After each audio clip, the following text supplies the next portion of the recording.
사랑하는 소명나라 친구들 반갑습니다. 여러분과 함께 말씀을 나눌 신대종 전도사입니다.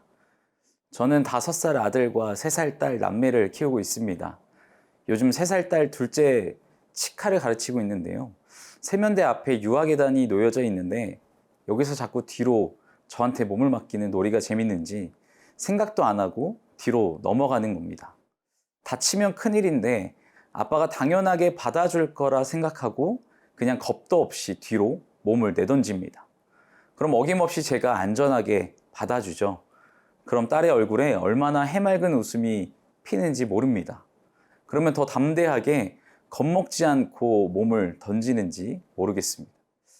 우리도 많은 생각하지 않고 우리의 모든 것을 주님께 맡긴다면 주님께서 주시는 담대함을 통해 온전히 의지할 수 있도록 도와주십니다.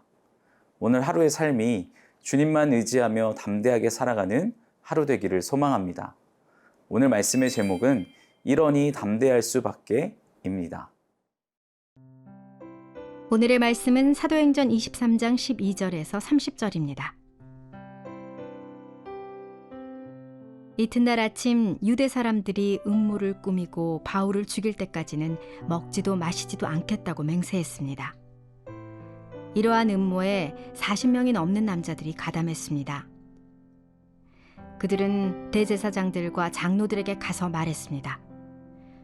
우리가 바울을 죽이기 전에는 아무것도 먹지 않겠다고 굳게 맹세했습니다. 그러니 여러분과 공회는 그 사건에 대해 우리가 더 정확히 알아보고 싶다는 핑계를 대고 그 사람을 여러분 앞에 데려올 수 있도록 천부장께 탄원해 주십시오. 그가 이곳에 도착하기 전에 죽일 수 있도록 준비해 두었습니다. 그런데 바울의 조카가 이 음모에 대해 듣고 병영으로 들어가서 바울에게 말해 주었습니다. 그러자 바울은 백부장 한 사람을 불러 말했습니다. 이 청년을 천부장께 데려다 주시오. 천부장께 전할 말이 있답니다. 그래서 그는 청년을 천부장께 데려다 주었습니다. 백부장이 말했습니다. 죄수 바울이 저를 불러 이 청년을 천부장님께 데려다 주라고 부탁했습니다. 이 사람이 천부장님께 전할 말이 있답니다. 천부장은 청년의 손을 잡고 한쪽으로 데려가서 물었습니다. 내가 전하려는 말이 무엇이냐? 그 청년이 말했습니다.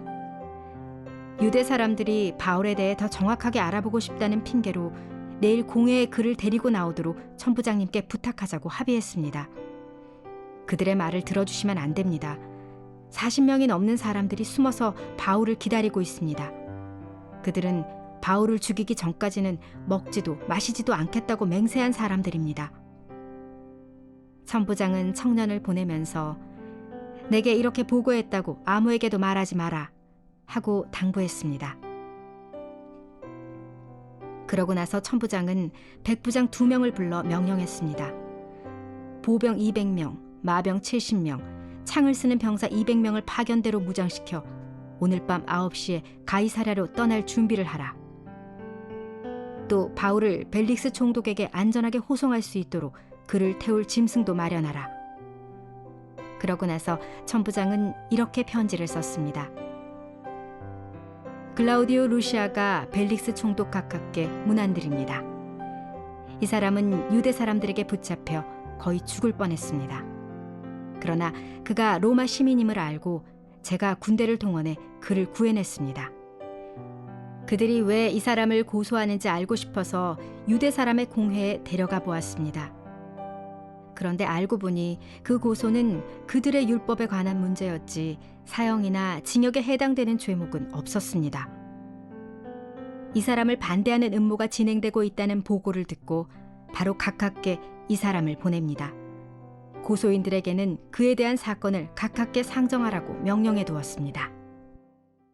바울을 죽이기 위해 40여 명의 남자들이 모여 맹세하고 금식까지 단행합니다. 우리 함께 본문 12절과 13절 말씀을 보겠습니다. 이튿날 아침 유대 사람들이 음모를 꾸미고 바울을 죽일 때까지는 먹지도 마시지도 않겠다고 맹세했습니다. 이러한 음모에 40명이 넘는 남자들이 가담했습니다. 많은 사람들이 대제사장과 장로들 앞에 가서 금식의 맹세를 하는 것은 쉽게 찾아볼 수 없는 일입니다. 금식의 맹세가 좋은 이유의 금식 맹세가 아니었기 때문이죠. 그들은 불법적인 살인을 서원하고 계획하고 있었던 것이죠. 마치 이 모습은 대제사장과 장로들이 예수님을 죽이기 위해 모의했던 모습을 떠올리게 하기도 합니다. 이들은 바울을 죽이기 위해 공회와 천부장에게 바울을 보내줄 것을 요청합니다. 이것이 명백한 불법적인 살인을 준비하는 것임에도 대제사장과 장로들이 꾸짖거나 바로잡으려 하지 않았다는 것입니다. 이들의 행위를 받아줄 뿐 아니라 그들의 생각에 어쩌면 동의하고 동참하고 있었던 것은 아닐까요? 이들이 하나님을 따르거나 하나님께 쓰임받는 자들이라고는 생각할 수 없을 정도입니다. 그렇게 하나님의 뜻에 반하는 행동을 서슴지 않는 자들은 하나님의 편일 수 없죠. 그러나 하나님께서는 그들의 음모를 그대로 두지 않으셨어요. 은밀하게 준비되었던 바울의 암살 시도는 바울의 조카를 통해 전해지게 됩니다. 이 소식을 들은 바울은 백부장에게 요청하여 조카를 천부장에게 가서 이 소식을 전하게 하죠. 천부장이 바울의 조카의 이야기를 경청하며 적극적으로 도울 준비를 합니다.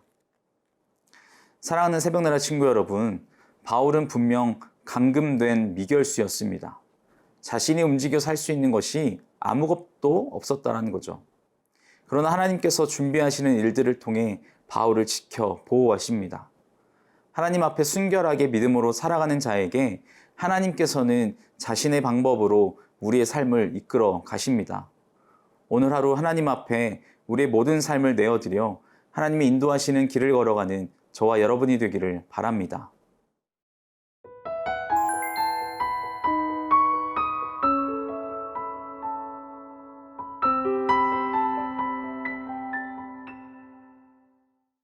바울의 조카의 이야기를 들은 천부장은 그 즉시 바울을 가이사랴로 이송할 준비를 합니다.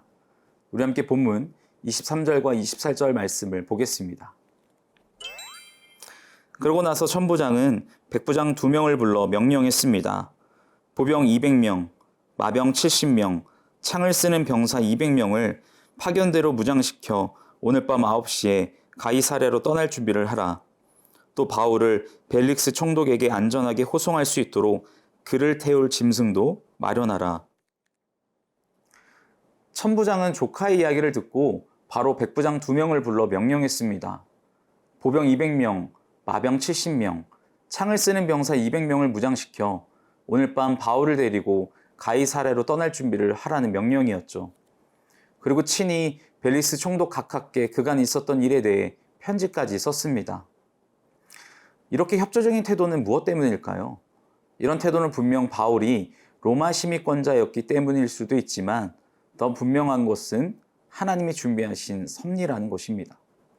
바울의 조카가 바울을 죽이기 위한 음모를 들은 것부터 천부장에게 전해지기까지, 또 천부장이 군대를 동원해 바울을 가이사랴로 이송하려는 것까지, 이 모든 것이 23장 11절에 기록한 것처럼 담대하여라, 내가 예루살렘에서 나에 대해 증언한 것 같이 로마에서도 나에 대해 증언해야 할 것이다. 이 말씀을 이루시려는 하나님의 섭리인 것입니다. 그럼 누구든 하나님이 쓰시고자 하면 하나님의 도구가 되는 것이죠. 바로 천부장처럼요. 하나님의 비전을 품고 이루려는 자에게 하나님께서는 자신의 방법으로 지키시고 세우십니다. 놀라우신 은혜의 손길을 펼쳐 주시는 것이죠. 그것이 하나님의 은혜요, 하나님의 섭리입니다.